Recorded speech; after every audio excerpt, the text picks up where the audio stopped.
الحمد لله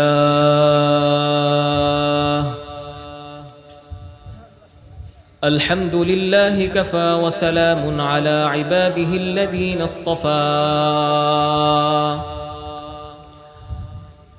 أما بعد فأعوذ بالله من الشيطان الرجيم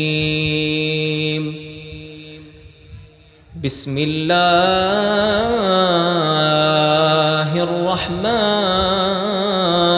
الرحيم يا أيها الذين آمنوا اذكروا الله ذكرا كثيرا وسبحوه بكرة وأصيلا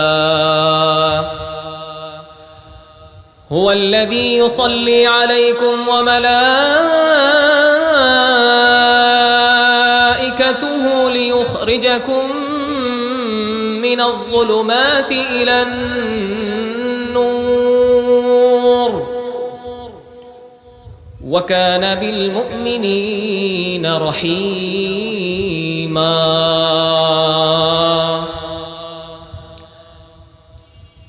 عن أبي هريرة رضي الله تعالى عنه أن رسول الله صلى الله عليه وسلم يسير في طريقه إلى مكة فمر على جبل يقال له جمدان فقال سيروا هذا جمدان سبق المفردون قالوا وما المفردون يا رسول الله فقال رسول الله صلى الله عليه وسلم الذاكرون الله كثيرا والذاكرات صدق الله مولانا العظيم وصدق رسوله النبي الكريم ونحن على ذلك من الشاهدين والشاكرين والحمد لله رب العالمين পবিত্র কুরআনুল কারীমের একটি আয়াত তেলাওয়াত করেছি সূরাতুল আহজাবের 41 42 নম্বর আয়াত 43 নম্বর আয়াতও তেলাওয়াত করেছি 41 এবং 42 নম্বর আয়াতে আল্লাহ পাক রব্বুল আলামিন আমাদেরকে একটা আদেশ করেছেন হুকুম করেছেন এবং 43 নম্বর আয়াতে আল্লাহ পাক রব্বুল আলামিন সেই হুকুম যারা পালন করবে সেই আদেশ যারা পালন করবে আল্লাহ পাক রব্বুল আলামিন সেই 43 নম্বর আয়াতে তাদের পুরস্কার ঘোষণা করেছেন বলেন সুবহানাল্লাহ যে আয়াত তেলাওয়াত করেছি সূরাতুল আহজাব 41 42 নম্বর আয়াত আল্লাহ পাক রব্বুল আলামিন আমাদেরকে বলেন ইয়া আইয়ুহাল্লাযীনা আমানু যকুরুল্লাহা যিকরান কাসীরা আল্লাহ তাআলা তার ঈমানদার বান্দাদেরকে উদ্দেশ্য করে আল্লাহ পাক রব্বুল আলামিন বলেন আমার ঈমানদার বান্দারা তোমরা আমি আল্লাহ রব্বুল ইজ্জতকে আমি আল্লাহ পাক রব্বুল আলামিনকে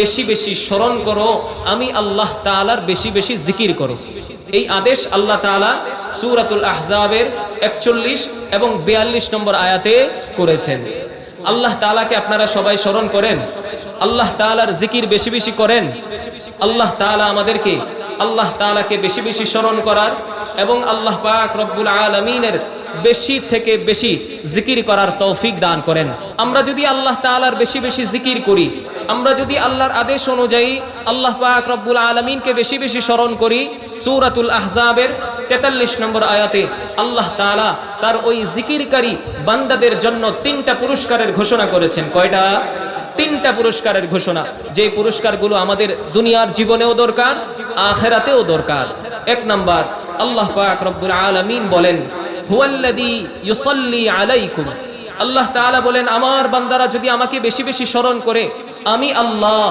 1 নাম্বার পুরস্কার দিব, আমি আল্লাহ আমার ওই জিকিরকারী বান্দার উপর অনবরত প্রতিনিয়ত রহমত নাজিল করব। সুবহানাল্লাহ, 1 নাম্বার পুরস্কার।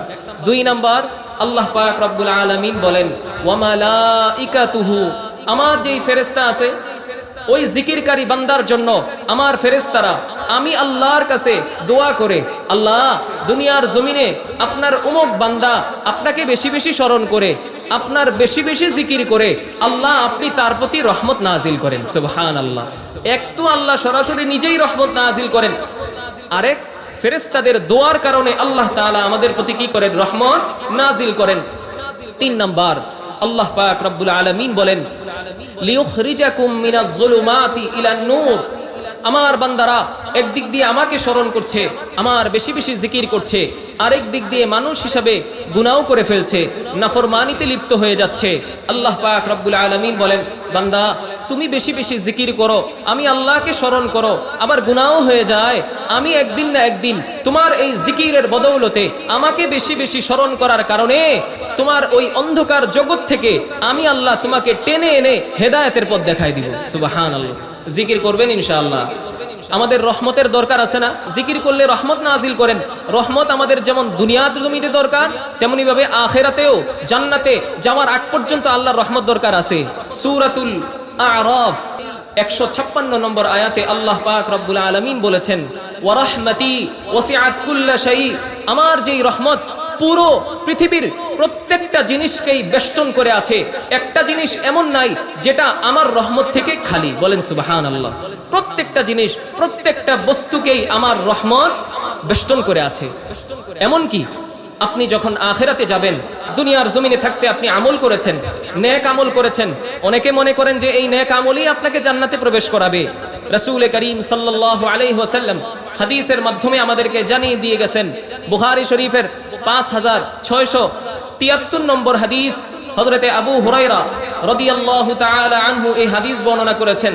হযরতে আবু হুরায়রা রাদিয়াল্লাহু তাআলা আনহু বলেন রাসূলুল্লাহ সাল্লাল্লাহু আলাইহি ওয়াসাল্লাম বলেছেন লা ইয়াদখুলু আহাদাম মিনকুম আমালুহু আল জান্নাহ, তোমাদের মধ্য থেকে কাউকেই তার নেক আমল জান্নাতে প্রবেশ করাইতে পারবে না, কিছুতেই পারবে না। ইয়া রাসূলুল্লাহ, আমাদের নেক আমল আমাদেরকে জান্নাতে প্রবেশ করাইতে পারবে না বুঝলাম, ওয়ালা আনতা ইয়া রাসূলুল্লাহ, আপনাকেও কি আপনার নেক আমল জান্নাতে প্রবেশ করাইতে পারবে না?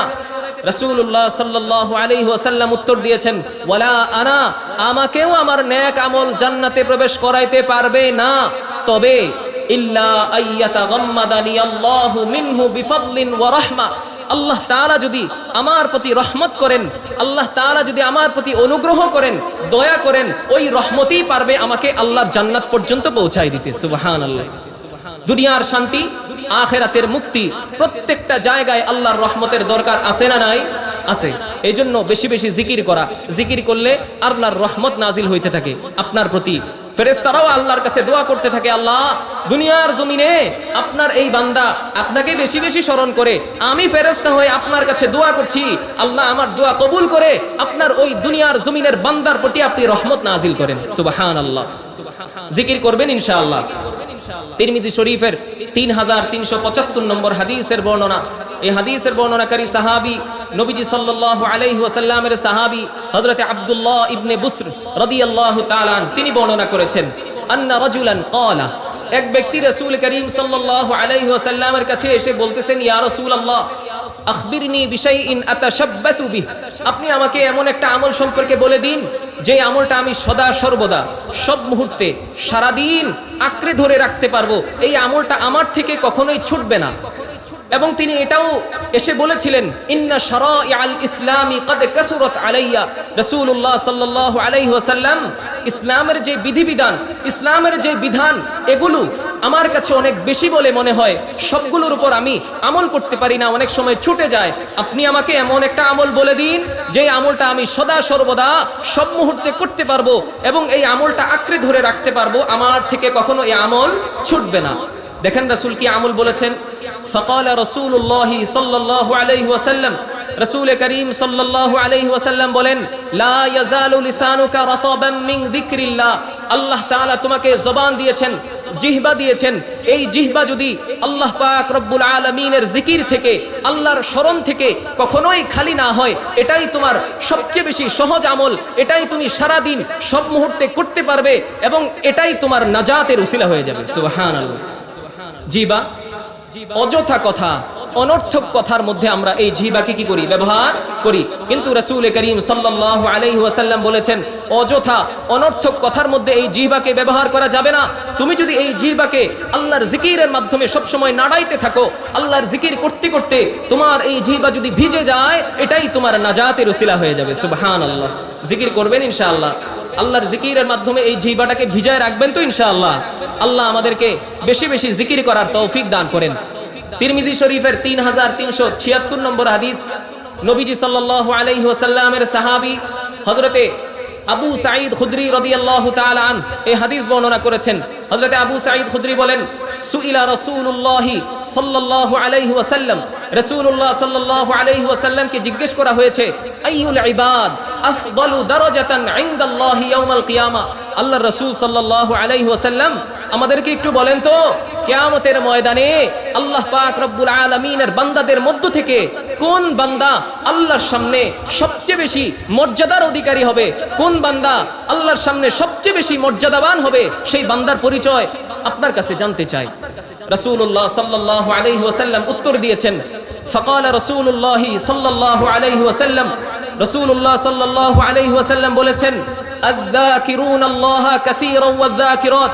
দুনিয়ার জমিনে থাকতে আমার কোন বান্দা, আল্লাহর কোন বান্দা বান্দি দুনিয়ার জমিনে থাকতে আমার কোন উম্মত যদি আল্লাহ পাক রব্বুল আলামিনের বেশি থেকে বেশি জিকির করে, আল্লাহ তাআলাকে বেশি বেশি স্মরণ করে, কিয়ামতের ময়দানে আল্লাহর ওই বান্দা বান্দি আল্লাহর সামনে সবচেয়ে বেশি মর্যাদাশীল বান্দা হিসেবে উপস্থিত হবে। সুবহানাল্লাহ। জিকির করবেন ইনশাআল্লাহ। তিরমিজি শরীফের 3596 নম্বর হাদিসের বর্ণনা, হযরতে আবু হুরায়রা রাদিয়াল্লাহু তাআলা আন এই হাদিস বর্ণনা করেছেন। রাসূল করিম সাল্লাল্লাহু আলাইহি ওয়াসাল্লাম বলেন, সাবাকাল মুফরিদুন।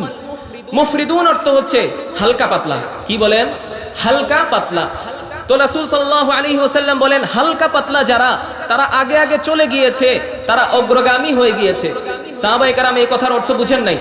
সাহাবায়ে কেরাম রাসূলুল্লাহ সাল্লাল্লাহু আলাইহি ওয়াসাল্লামকে জিজ্ঞেস করলেন, ওয়ামাল মুফরিদুনা ইয়া রাসূলুল্লাহ, মুফরিদুন বলতে কাদেরকে বোঝানো হয়? হালকা পাতলার ব্যাখ্যাটা রাসূল জানতে চায় আপনার কাছে। রাসূলুল্লাহ সাল্লাল্লাহু আলাইহি ওয়াসাল্লাম উত্তর দিয়েছেন, আল মুস্তাহতারুনা ফি যিকরিল্লাহ ইয়াদউ যিকরু আনহুম আসকালাহুম ফায়াতুনা ইয়াউমাল কিয়ামাতি খিফাফা। আমার উম্মতের মধ্য থেকে যেই উম্মত আল্লাহ পাক রব্বুল আলামিনের জিকিরে বেশি বেশি লিপ্ত থাকে এবং এই জিকির তার গুনাহের বোঝাগুলো হালকা করে দেয়। সুবহানাল্লাহ। জিকির গুনাহের বোঝা কি করে? হালকা করে দেয়। ফায়াতুনা ইয়াউমাল কিয়ামাতি খিফাফা। এই গুনাহের বোঝা হালকা অবস্থায় তারা কিয়ামতের ময়দানে আল্লাহর সামনে দাঁড়াবে। সাবাকাল মুফরিদুন, এই গুনাহের বোঝা হালকা অবস্থায় তারা আগে আগে জান্নাতে চলে যাবে। সুবহানাল্লাহ। তাহলে কি বুঝলাম এই হাদিসের মাধ্যমে? জিকির আমাদের গুনাহের বোঝা কি করে? হালকা করে দেয়। গুনাহের বোঝা মাথায় নিয়ে আমরা কত জায়গায় ঘুরি। আজরাইল কবে চলে আসবে তা কি বলতে পারি? বলতে পারি না। এই জন্য এই গুনাহের বোঝা যদি হালকা করতে চাই, তাহলে আল্লাহ তাআলার বেশি বেশি জিকির করতে হবে এবং এই গুনাহের বোঝা হালকা অবস্থায় আল্লাহর সামনে উপস্থিত হব এবং এই গুনাহের বোঝা হালকা অবস্থায় আমরা আগে আগে জান্নাতে চলে যাব। জিকির করবেন তো ইনশাআল্লাহ। আল্লাহ তাআলা আমাদেরকে বেশি বেশি জিকির করার তৌফিক দান করেন। আপনারা যে এই জায়গায় বসেছেন, কোনো ফায়দা আছে? ফায়দা আছে বলেন? কোনো উপকার আছে? সর্বপ্রথম এটাই বলে দেই, আপনারা এই জায়গায় বসেছেন, হাজার হাজার ফেরেশতাকে আল্লাহ তাআলা আপনাদেরকে বেষ্টন করেছে, হাজার হাজার ফেরেশতা বেষ্টন করেছে এবং সর্বশেষ এটাই ফয়সালা হয়েছে, আল্লাহ পাক রব্বুল আলামিন ফেরেশতাদেরকে সাক্ষী রেখে এটাই বলেছেন যে আমি আমার এই জিকিরকারী বান্দাদেরকে, আমি আমার এই বান্দাদেরকে সবাইকে মাফ করে দিলাম। সুবহানাল্লাহ। হাদিস শুনাই, বুখারী শরীফের বর্ণনা 6408 নং হাদিস। হযরতে আবু হুরায়রা রাদিয়াল্লাহু তাআলা আনহু এই হাদিস বর্ণনা করেছেন। একবার রাসূল সাল্লাল্লাহু আলাইহি ওয়াসাল্লাম বলেন, ইন্না লিল্লাহি মালাইকাতান ইয়াতুফুনা ফিত তুরুকি ইয়ালতামিসুনা আহলা যিকর। আল্লাহ তাআলার কিছু মনোনীত ফেরেশতা আছে, তাদের কাজ কি? ইয়াতুফুনা ফিত তুরুক, তারা বিভিন্ন অলিতে গলিতে রাস্তায় রাস্তায় ঘুরতে থাকে। কেন ঘুরে? ইয়ালতামিসুনা আহলা যিকরি, কোথায় আল্লাহর কোরআনের আলোচনা হচ্ছে, কোথায় আল্লাহর জিকির করা হচ্ছে, কোথায় আল্লাহর আলোচনা হচ্ছে, সেই সমস্ত জিকিরকারী বান্দাদেরকে তারা তালাশ করতে থাকে। সুবহানাল্লাহ, ইয়ালতামিসুনা আহলা যিকরি। এখন আমাদের এই মাদ্রাসার এদিকে যে সমস্ত ফেরেশতা এসেছে, তারা তো অন্য জায়গায় গিয়ে জিকিরকারী বান্দা পাবে না। যারা এসেছে তো অন্যান্য জায়গায় তো অন্যান্য ফেরেশতারা জিকিরকারী বান্দাদেরকে কি করে তালাশ করতেছে না? হ্যাঁ, এই জায়গায় যারা এসেছে তারা অন্যান্য ফেরেশতাদেরকে ডাক দিয়ে বলে, তানাদাউ হালুম্মু ইলা হাজাতিকুম, তোমরা যেই সমস্ত প্রয়োজনে যে সমস্ত জিকিরকারী বান্দাদেরকে অন্যান্য গলিতে তোমরা তালাশ করছো, আমরা এই মাদ্রাসায় জিকিরকারী বান্দাদেরকে পেয়ে গেছি, তোমরা এই মাদ্রাসার দিকে চলে আসো। সুবহানাল্লাহ। অন্যান্য ফেরেশতারাও ধরেন আমাদের এই মাদ্রাসায় চলে এসেছে। ফায়াহুফুনাহুম বিআজনিহাতিহিম ইলাস সামাঈদ দুনিয়া, যখন ফেরেশতারা একত্রিত হয়েছে, তারা আমাদেরকে বেষ্টন করে ফেলেছে। একজন ফেরেশতা আরেকজনের একজনের কাঁধের উপর আরেকজন, এইভাবে ভর করে তারা আল্লাহর আসমান পর্যন্ত পৌঁছে গিয়েছে। সুবহানাল্লাহ। আমাদেরকে বেষ্টন করে আল্লাহর আসমান পর্যন্ত পৌঁছে গিয়েছে। আমাদের এই মজমা, এই মাহফিল এমন একটা মাহফিল, আমাদের দুনিয়ার মানুষের চেয়ে ফেরেশতার সংখ্যা বেশি। সুবহানাল্লাহ। কিসের সংখ্যা বেশি? ফেরেশতার সংখ্যা বেশি। তো আল্লাহ পাক রব্বুল আলামিন, ফেরেশতারা যখন একজনের কাঁধের উপর ভর করে আরেকজন এইভাবে আল্লাহর আসমান পর্যন্ত পৌঁছে গিয়েছে, আল্লাহ পাক রব্বুল আলামিন ফেরেশতাদেরকে উদ্দেশ্য করে জিজ্ঞেস করে, আমার ফেরেশতারা, মা ইয়াকুলু ইবাদি, আমার বান্দারা এই জায়গায় বসে আছে, বসে বসে তারা কি বলে আমাকে একটু বলো তো। আল্লাহ তাআলা কিন্তু সবকিছু জানেন, জানেন না? জানেন। তারপরেও ফেরেশতাদেরকে আল্লাহ তাআলা জিজ্ঞেস করেন, আমার বান্দারা এই জায়গায় বসে বসে কি বলে? ফেরেশতারা জবাব দেয়, আল্লাহ ইউসাব্বিহুনাকা ওয়া ইউমাজ্জিদুনাকা ওয়া ইয়াহমাদুনাক, আল্লাহ তারা আপনার বেশি বেশি তাসবিহ পাঠ করছে, আল্লাহ তারা আপনার প্রশংসা বর্ণনা করছে, তারা আপনার বড়ত্ব বর্ণনা করছে। তারা কিছুক্ষণ পরে পরেই বলে সুবহানাল্লাহ, তারা কিছুক্ষণ পরে পরেই বলে আলহামদুলিল্লাহ, তারা কিছুক্ষণ পরে পরেই বলে আল্লাহু আকবার। আমরা বলি না? আল্লাহ তাআলা ফেরেশতাদেরকে জিজ্ঞেস করেছেন, ফেরেশতারা আমরা যেটা করেছি সেটাই আল্লাহর কাছে কি করেছে? বলেছে। আল্লাহ পাক রব্বুল আলামিন ফেরেশতাদেরকে জিজ্ঞেস করে, আমার ফেরেশতারা, আমার বান্দারা কি আমাকে দেখেছে? ফেরেশতারা বলে, না আল্লাহ, তারা তো আপনাকে দেখে নাই। আল্লাহ তাআলা আবার জিজ্ঞেস করেন, আমার বান্দারা যদি আমাকে দেখতো তাহলে কি করতো? ফেরেশতারা জবাব দেয়, আল্লাহ কানু আশাদ্দা লাকা ইবাদাহ ওয়া আশাদ্দা লাকা তামজিদা ওয়া তাহমিদা ওয়া আকসারা লাকা তাসবিহা। আল্লাহ, আপনার এই জিকিরকারী বান্দারা আপনাকে যদি দেখতো তাহলে আরো বেশি বেশি আপনার ইবাদত করত, আরো বেশি বেশি আপনার পবিত্রতা বর্ণনা করত, আরো বেশি বেশি আপনার প্রশংসা বর্ণনা করত, আরো বেশি বেশি আপনার বড়ত্ব বর্ণনা করত। বলেন সুবহানাল্লাহ। আমরা আল্লাহকে দেখেছি, দেখি নাই, তারপরেও সুবহানাল্লাহ পড়ি। আল্লাহকে দেখি নাই, তারপরেও আলহামদুলিল্লাহ বলি। যে সব সব পবিত্রতা আল্লাহ তাআলার জন্য, সমস্ত প্রশংসা আল্লাহ তাআলার জন্য, একমাত্র বড় আল্লাহ তাআলা, এগুলো বলি কিনা আমরা? আল্লাহকে দেখি নাই তারপরেও বলি, আল্লাহকে দেখলে আরো বেশি বেশি বলতাম। ফেরেশতারা এখন আল্লাহ পাক রব্বুল আলামিন ফেরেশতাদেরকে আবার জিজ্ঞেস করে, আমার বান্দারা এই জায়গায় বসেছে কেন? ফামা ইয়াসআলুনানি, এই জায়গায় বসে বসে আমার বান্দারা আমার কাছে কি চায়? আল্লাহ তাআলা প্রশ্ন করেছেন ফেরেশতাদেরকে, এই জায়গায় বসে বসে আমার ফেরেশতারা আমার কাছে কি চায়? তখন ফেরেশতারা বলে, আল্লাহ ইয়াসআলুনা, আপনার কাছে জান্নাত চায়, জান্নাত। সুবহানাল্লাহ। আমরা আল্লাহর কাছে জান্নাত চাই কিনা? এই জায়গায় বসেছি কেন বলেন? আমরা দ্বীনের কিছু আলোচনা শুনবো এবং ইখলাসের নিয়তে শুনে আমল করব, যেই আমল যেন আমাদেরকে জান্নাত পর্যন্ত পৌঁছায় দেয়। এটাই তো নিয়ত। দুনিয়ার কোনো মানুষকে দেখানোর জন্য তো বসি নাই। হ্যাঁ, আমরা আল্লাহ তাআলা ফেরেশতাদেরকে জিজ্ঞেস করে, ফেরেশতারা বলে, আল্লাহ তারা আপনার কাছে জান্নাত চায় এবং আল্লাহ ওয়া ইয়াতাআওয়াদুনা বিকা মিনান নার, তারা আপনার কাছে জাহান্নাম থেকে পানাহ চায়। আমরা জাহান্নামের উত্তপ্ত প্রজ্বলিত আগুন সহ্য করার মতো এখানে কেউ আছে? কেউ নাই। কেউ তো চায় না যে আমি জাহান্নামে যাই, সবাই চায় কি? জান্নাত। বলেন কি? জান্নাত চায় সবাই। তখন আল্লাহ পাক রব্বুল আলামিন ফেরেশতাদেরকে সাক্ষী রেখে একটা কথা বলেছে, একটু মনোযোগ দিয়ে শুনেন। আল্লাহ পাক রব্বুল আলামিন বলেন, আমার এই জিকিরকারী বান্দারা আমাকে দেখে নাই, আমার নবীকে দেখে নাই, জান্নাতও দেখে নাই, জাহান্নামও দেখে নাই। শোনো আমার ফেরেশতারা, আমার কথা মনোযোগ দিয়ে শোনো। আজকে আমি তোমাদেরকে সাক্ষ্য রেখে বললাম, ফাউশহিদুকুম আন্নী কদ গফারতু লাহুম, আমার বান্দারা আল্লাহকে দেখে, আমাকে দেখে নাই, নবীজিকে দেখে নাই, জান্নাত জাহান্নাম তো দেখেই নাই। আজকে আমি তোমাদেরকে সাক্ষ্য রেখে বলতেছি, আমার এই জিকিরকারী বান্দা এই জায়গায় যারা বসে আছে, আমি তাদের প্রত্যেকের গুনাহগুলো মাফ করে দিলাম। সুবহানাল্লাহ। এই জায়গায় বসার উপকারিতা আছে কিনা? বসবেন ইনশাআল্লাহ, মনোযোগ দিয়ে শুনবেন কথাগুলো এবং আমল করবেন। আরেকটা হাদিস আছে, এই হাদিসের মধ্যে রাসূল করিম সাল্লাল্লাহু আলাইহি ওয়াসাল্লাম বলেছেন, হযরত আনাস ইবনে মালিক রাদিয়াল্লাহু তাআলা আনহু থেকে বর্ণনা, আপনারা যখন এখান থেকে বয়ান শেষ করে উঠে চলে যাবেন, একজন আসমানের একজন ফেরেশতা ডাক দিয়ে বলে, কুমু মাগফুরান লাকুম, তোমরা তো এখন চলে যাচ্ছ, কিছু ওষুধ নিয়ে যাও, তোমরা তো এখন চলে যাচ্ছ, এখন আমি তোমাদেরকে একটা কথা বলি। তিনি উচ্চ স্বরে এই কথা বলতে থাকেন, আসমানের ফেরেশতা, তোমরা এখন চলে যাচ্ছ, শোনো, আল্লাহ তাআলা তোমাদের জিন্দেগীর গুনাহগুলো মাফ করে দিয়েছেন। সুবহানাল্লাহ।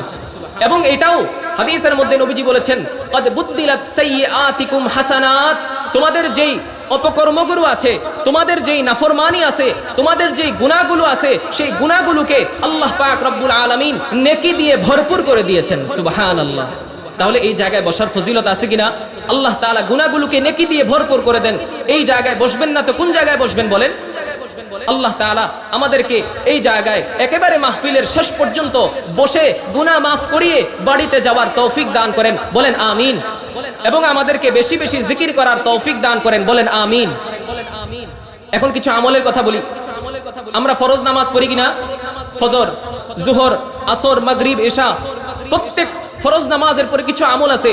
এই আমলগুলো, জিকিরগুলো যদি আপনারা করতে পারেন, তাহলে রাসূল করিম সাল্লাল্লাহু আলাইহি ওয়াসাল্লাম হাদিসের মধ্যে কি বলেছেন শুনেন।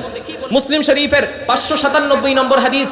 এই হাদিসও হযরত আবু হুরায়রা রাদিয়াল্লাহু তাআলা আনহু বর্ণনা করেছেন। রাসূল করিম সাল্লাল্লাহু আলাইহি ওয়াসাল্লাম বলেন, মান সাব্বাহাল্লাহ ফি দুবুরি কুল্লি সালাতিন 33, আমার কোন উম্মত যদি প্রত্যেক ফরজ নামাজের পরে 33 বার সুবহানাল্লাহ, কতবার? 33 বার সুবহানাল্লাহ পড়ে, ওয়া হামিদাল্লাহ 33, 33 বার আলহামদুলিল্লাহ পড়ে, ওয়া কাব্বারাল্লাহ 33, 33 বার আলহামদুলিল্লাহ পড়ে, হইল কতবার? 99 বার। কতবার? 99 বার। ওয়া ক্বালা তামামাল মিআ, 100তম বারে গিয়ে যদি সে বলে, লা ইলাহা ইল্লাল্লাহ ওয়াহদাহু লা শারীকা লাহু লাহুল মুলকু ওয়া লাহুল হামদ ওয়া হুয়া আলা কুল্লি শাইইন কাদির, নবীজি সাল্লাল্লাহু আলাইহি ওয়াসাল্লাম বলেন, আমার উম্মত 33 বার সুবহানাল্লাহ পড়লো, 33 বার আলহামদুলিল্লাহ পড়লো, 33 বার আল্লাহু আকবার পড়লো, 100তম বারে গিয়ে পড়লো লা ইলাহা ইল্লাল্লাহ ওয়াহদাহু লা শারীকা লাহু লাহুল মুলক ওয়া লাহুল হামদ ওয়া হুয়া আলা কুল্লি শাইইন কাদির, নবীজি বলেন, গুফিরাত খাতায়াহু ওয়া ইন কানাত মিসলা জাবাদিল বাহর, সমুদ্রের ফেনা পরিমাণও যদি আমার ওই বান্দা, আমার ওই উম্মত গুনাহ করে থাকে, আল্লাহ তাআলা ওই সমুদ্রের ফেনা পরিমাণ গুনাহও মাফ করে দিবেন। সুবহানাল্লাহ। 33 বার সুবহানাল্লাহ, 33 বার আলহামদুলিল্লাহ, 33 বার আল্লাহু আকবার, 100তম বারে গিয়ে কি হবে? লা ইলাহা ইল্লাল্লাহ ওয়াহদাহু লা শারীকা লাহু লাহুল মুলকু ওয়া লাহুল হামদ ওয়া হুয়া আলা কুল্লি শাইইন কাদির। আমল করবেন ইনশাআল্লাহ।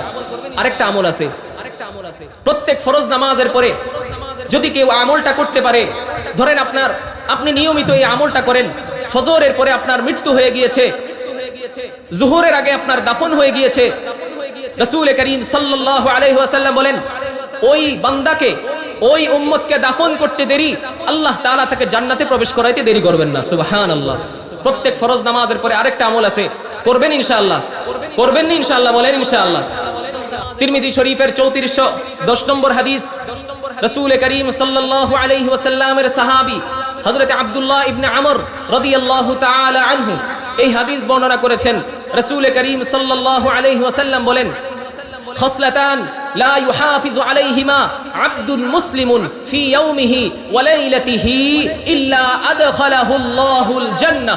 রাসূলুল্লাহ সাল্লাল্লাহু আলাইহি ওয়াসাল্লাম বলেন, ফরজ নামাজের পরে একটা আমল, ঘুমের আগে একটা আমল, এই দুইটা আমল এমন, কেউ যদি দিনে এবং রাতে এই আমলগুলো করে, এই দুইটা আমল করে তার মৃত্যু ফজরের পরে হয়েছে, আসরের আগে তার দাফন হয়ে গিয়েছে, অথবা জোহরের আগে তার দাফন হয়ে গিয়েছে, রাসূল বলেন তাকে দাফন করতে দেরি, আল্লাহ তাআলা ফেরেশতাদের মাধ্যমে তাকে স্বাগত জানাইতে জানাইতে জান্নাত দিতে দেরি করবেন না। সুবহানাল্লাহ। আমলটা করবেন ইনশাআল্লাহ। এক নাম্বার আমল, রাসূলুল্লাহ সাল্লাল্লাহু আলাইহি ওয়াসাল্লাম বলেন, ইউসাব্বিহুল্লাহ ফি দুবুরি কুল্লি সালাতিন 10, আমার কোন উম্মত, আল্লাহ তাআলার কোন বান্দা, সে যদি প্রত্যেক ফরজ নামাজের পরে 10 বার, কয়বার? 10 বার সুবহানাল্লাহ পড়ে, প্রত্যেক ফরজ নামাজের পরে 10 বার আলহামদুলিল্লাহ পড়ে, প্রত্যেক ফরজ নামাজের পরে 10 বার আল্লাহু আকবার পড়ে হলো কতবার?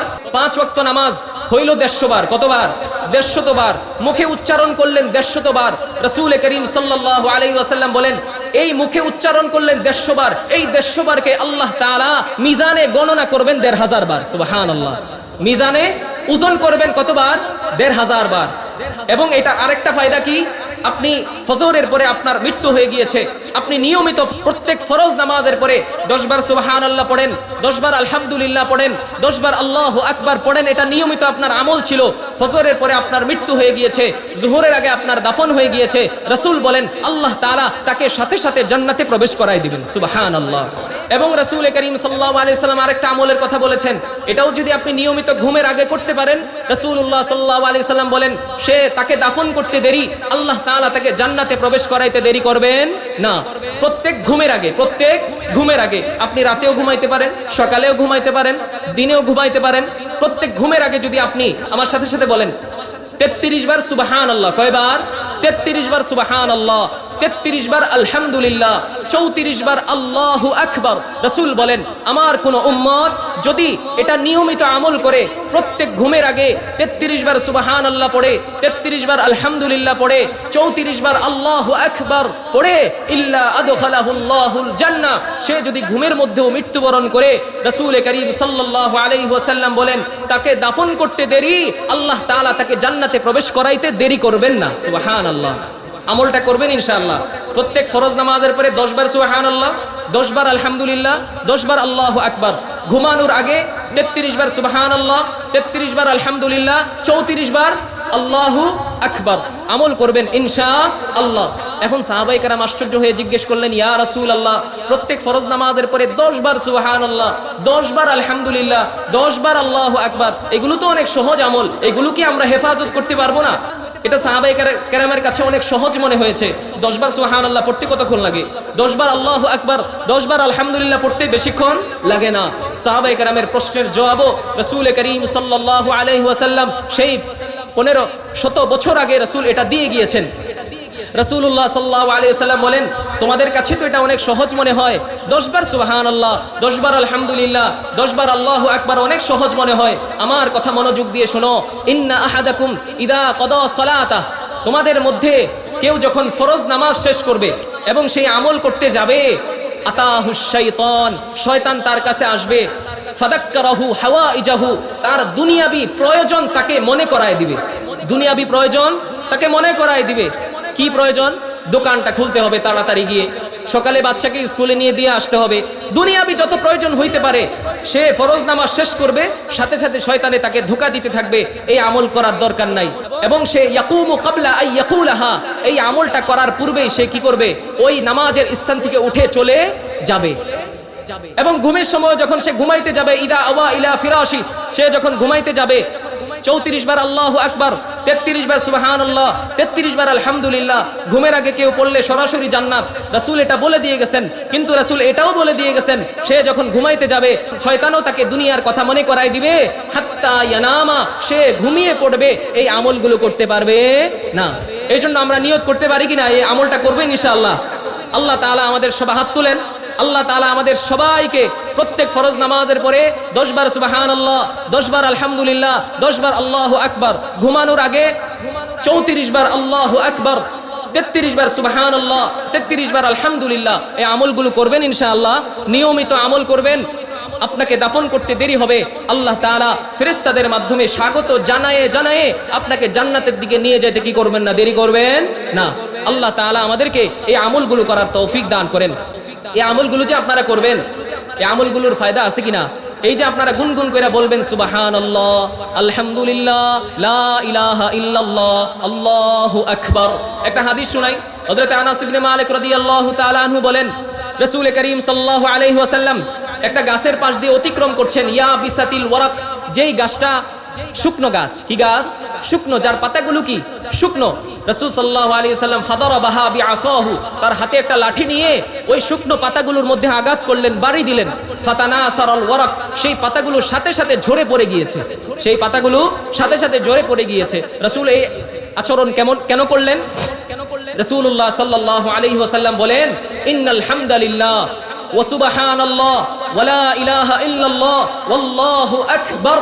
আমার কোন উম্মত দুনিয়ার জমিনে থাকতে যদি একবার সুবহানাল্লাহ পড়ে, একবার আলহামদুলিল্লাহ পড়ে, একবার আল্লাহু আকবার পড়ে, একবার লা ইলাহা ইল্লাল্লাহ পড়ে, রাসূল উদাহরণ দিচ্ছেন সেই শুকনো পাতার সাথে, যে এই শুকনো পাতাগুলো আমি লাঠি দিয়ে বাড়ি মারলাম, আঘাত করলাম, সাথে সাথে ঝরে পড়ে গেল।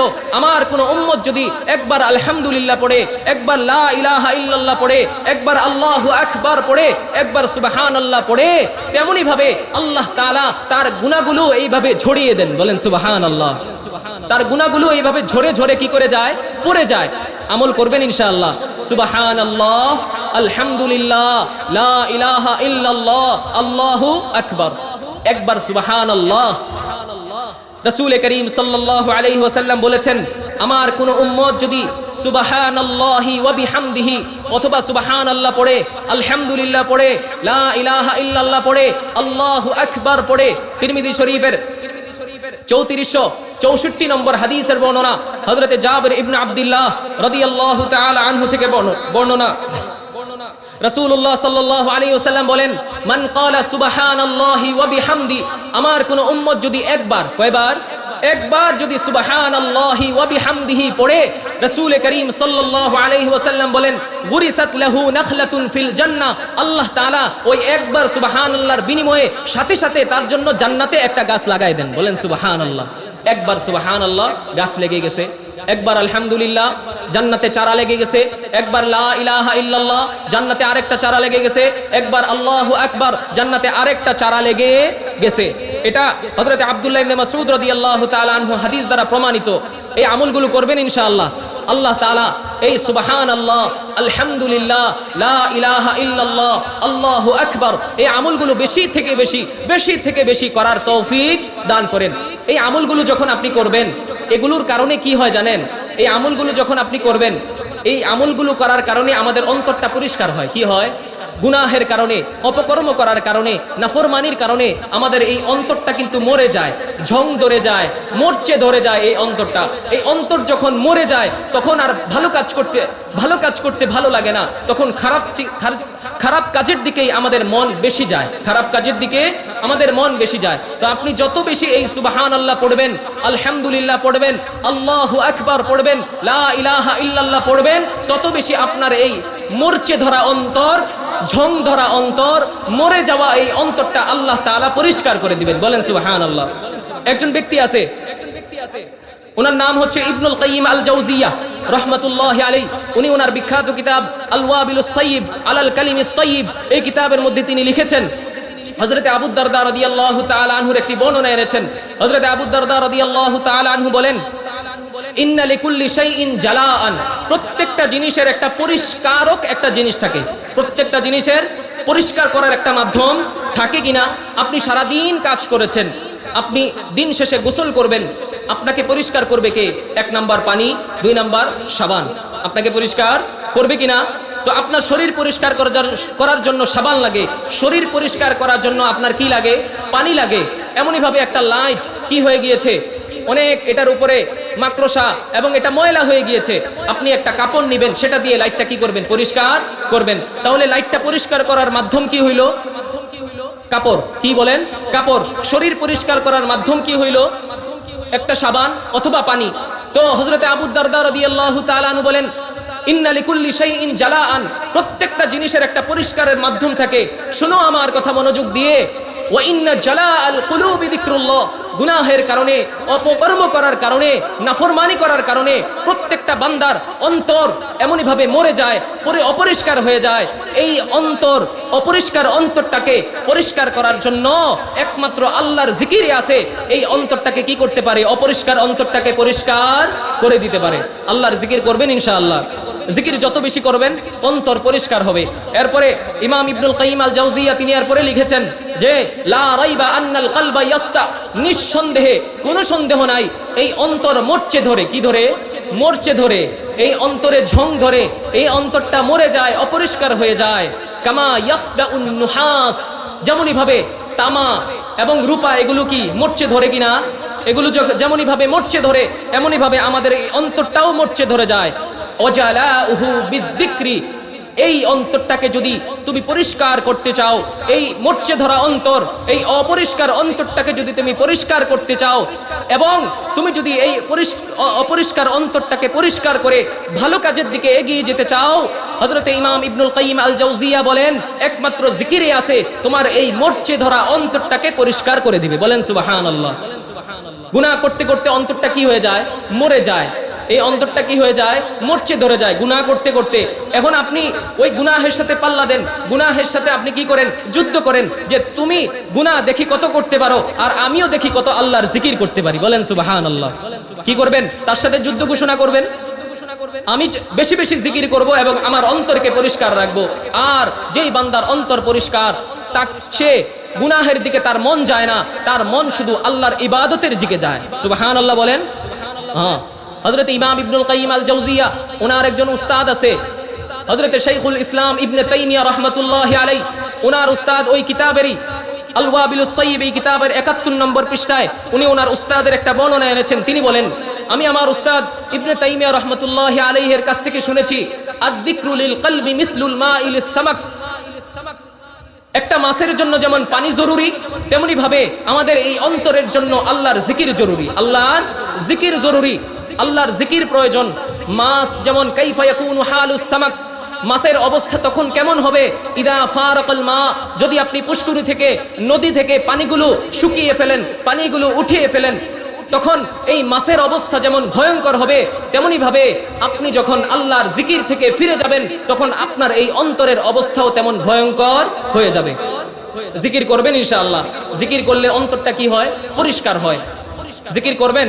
আল্লাহ তাআলা আমাদেরকে আল্লাহ তাআলার বেশির থেকে বেশি জিকির করার তৌফিক দান করেন। এখন আমাদেরকে আল্লাহ পাক রব্বুল আলামিন আশরাফুল মাখলুকাত, মাখলুকাতের মধ্যে আল্লাহ তাআলা আমাদেরকে শ্রেষ্ঠত্ব দিয়েছেন। মাখলুকাতের মধ্য থেকে আল্লাহ পাক রব্বুল আলামিন আমাদেরকে সম্মানিত বানিয়েছেন। সেই মাখলুকাত, সম্মানিত মাখলুকাত এবং শ্রেষ্ঠ মাখলুকাত হয়েও যদি আমরা জিকির না করি, তাহলে কিয়ামতের ময়দানে আল্লাহর সামনে কি জবাব দিবেন? বলেন। জিকির করবেন ইনশাআল্লাহ। জিকির যত বেশি করবেন, এই জিকির আপনার গুনাহের বোঝা হালকা করবে। জিকির যত বেশি করবেন, এই জিকির আপনাকে গুনাহ থেকে বিমুখ রাখবে, গুনাহ করতে আর দিবে না। এই জন্য বেশি বেশি জিকির করবেন তো ইনশাআল্লাহ। আল্লাহ তাআলা আমাদেরকে বেশি বেশি জিকির করার তৌফিক দান করেন।